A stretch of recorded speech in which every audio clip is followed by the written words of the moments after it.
With us now is six-time Grammy nominee Haskel Jackson. Welcome to the show. Thank you. I'm so excited, Donna. Thank you for having me. We got to meet when we were both up for 24 hours recently for the We Will Thrive event.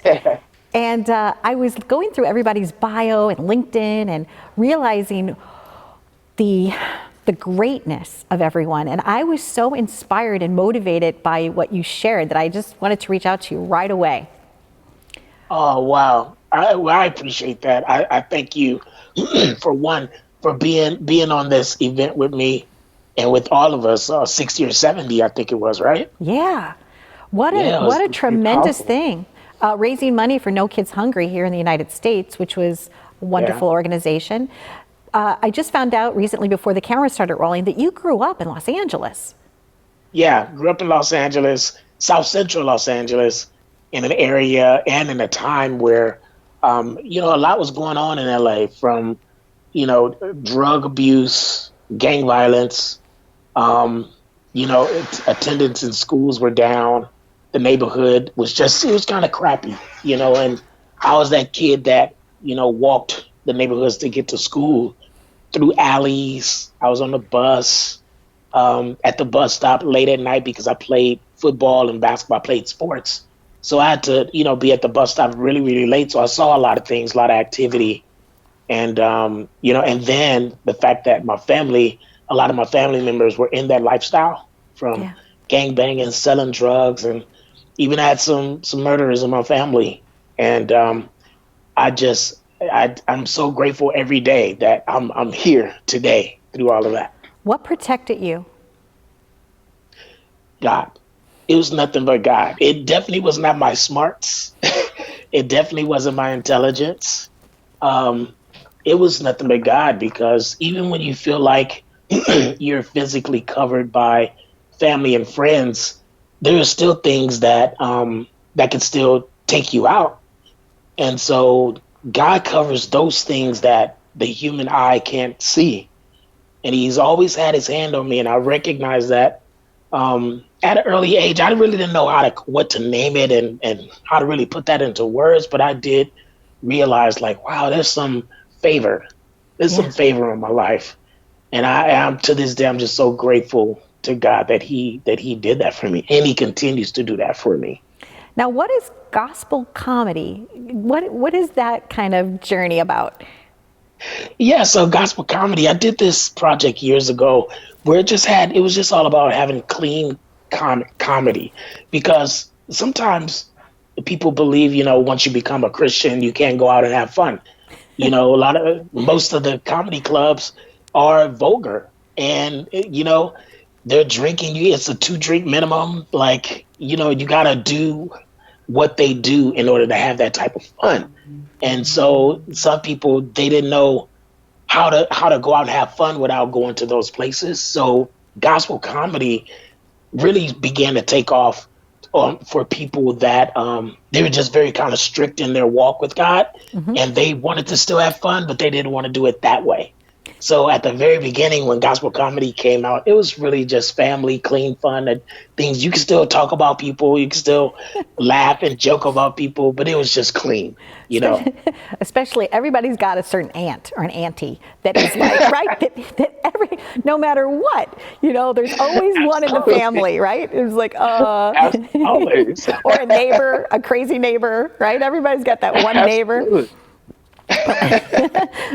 Always taking their trash out with curlers in their hair or something crazy, slips on a banana peel, and and the rest is history. And your journey, so did you grow up singing that type of music also?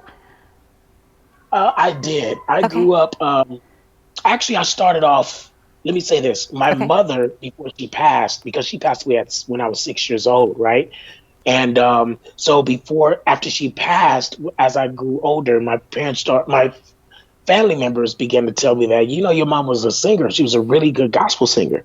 I'm like, really? So yes, she used to travel the world. She used to travel a lot with Shirley Caesar. And I'm like, oh my God. So I began to learn a lot about her, So although I knew about it, I started doing music heavily when I was in college. and I was singing Boys to Men, Jodeci, Usher, like these artists that were R&B greats. Those are the type of songs that I was singing. And then once I got saved, in '94 is when the earthquake hit at Northridge, and Oh, that wait. earthquake, I just got chills. yeah, I was in that earthquake. you were there. Were you in Northridge I was in, or what? yeah, I was in Malibu. I was, Uh, this is, we're still taping. This is live. So, or not live, but this conversation is live. yeah. I was moving from St. Louis, coming to New York. But before we decided to move to New York, my husband and I took our children, Andrew and Elise, and we were out staying at my friend Bill Rutherford's home, which is on stilts, right in Malibu. And it was like our last like vacation out there before we moved to New York.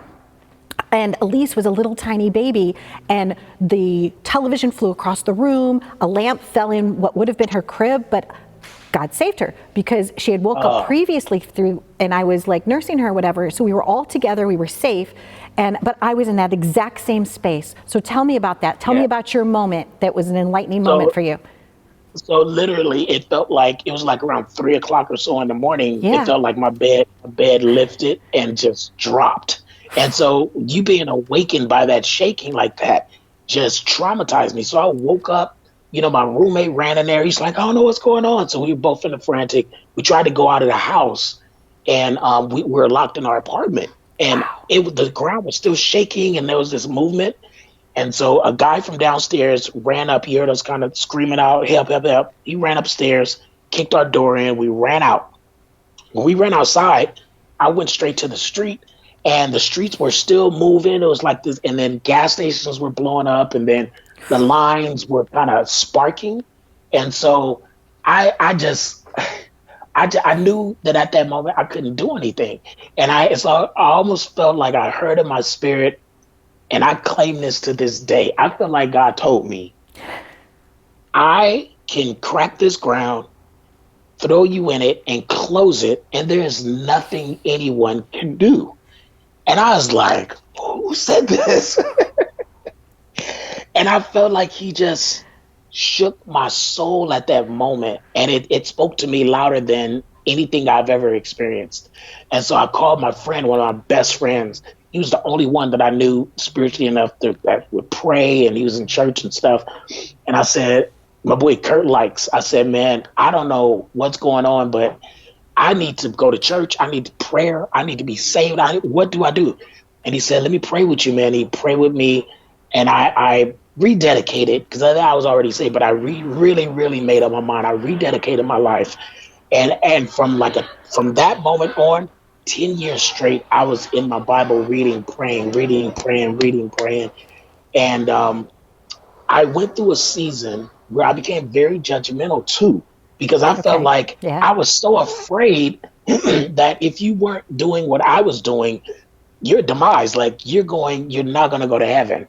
And I became very judgmental at during that period. I lost friends. Family members started looking at me like, "Wow, really? You think you're better than us?" And so after that season, then God showed me there's a loving and grace that I give to believers to help them walk out this Christianity. And so, because everybody comes from different walks of life. And Okay. so he showed me that. And then he showed me how to balance the both worlds.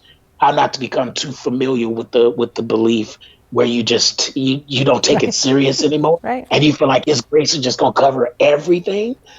I had to learn that. And so along the way, I've been saved, really, really saved and dedicated since '94. And I'm 47 years old right now. So that's my story. I tell it to everybody, I love it. you It's a know. beautiful story. What did you get your nominations for those Grammys? What were those for? Oh, so the Motown Comes Home album that I did, and it had Boyz II Men, Smokey Robinson, Temptations, Stevie Wonder, all on this album. That was the first Grammy nomination for Album of the Year. And then after that, I got nominated again for Tortilla Factory. They're out of Austin, Texas. So I got nominated for like three American Grammys with them and three Latin Grammys as well. So the nominations just started coming in left and right. I was just in the studio working, writing, producing, and they just started accumulating. What are you So working that's on been now? What's your calling now? Where's your passion? Where's it flowing through you? I'm glad you asked. My passion right now is with kids. Okay. So I have the two companies that I'm really focused on at this moment is the Scorekeeper. The Scorekeeper is, and I'm in some business talks right now. I can't disclose everything, but Okay, just give me a little scoop. it will revolutionize. Hopefully, it'll revolutionize the way kids learn. Okay. And so it'll be a TV show that I'm rolling out at the end of this year, going into next year. I've Great. been working on this thing for probably the past 7, 8 years. Wow. And so I have all my ducks in a row, all my I's are dotted, T's are crossed, and my hands are in prayer mode. And I have a team behind me now that we're gonna roll this TV show out. And then Fun. nextly, I have music for your mental health. Okay. And so Oh, I I have like that. two therapists that are on the team, as well as I'm a certified instructor as well, and I have two other certified instructors to come together to put music therapy in schools and facilities that will help kids alleviate the stress and some of the things that they're going through, and show them that music can relieve those things, because it did for me. And I grew up with a lot of trauma, and I know for sure that music was therapy for me in so many ways. And I hear the dogs barking. Oh, What's your dog's name? oh, it's our dog next door. Oh, it's the dog next His name door. is dog next door. Yeah, his name is Anakin. Oh, Okay. is it real loud? I'm so sorry. No, it's okay. It's just Okay. acknowledging it, just saying hello. Yeah. So tonight, before you go to sleep, is there a song that you're going to be singing in your soul? Oh man, that's a good question. I've been listening to a lot of PJ Morton. I Okay. love PJ Morton. Yeah, his songs are very inspirational. I love the colors and the music. All of his music I absolutely love. But I'm a music connoisseur, so sometimes I don't stick with one song or one genre. Got it. There's a plethora of music that I listen to. Yeah. I love music too. Thank you for joining us. I look forward to seeing you in the three-dimensional world and in person. But this was so Absolutely. wonderful, and thank you to Peter. And Kaja for their wonderful Yeah. We Will Thrive. And I know that the videos of all of our presentations are going to be up this week. But it was a Yes. pleasure to meet you, and thank you for spending some time with us. Thank you so much. I Okay. appreciate you. All right. Happy journeys. Okay, bye-bye. You too. Okay, bye.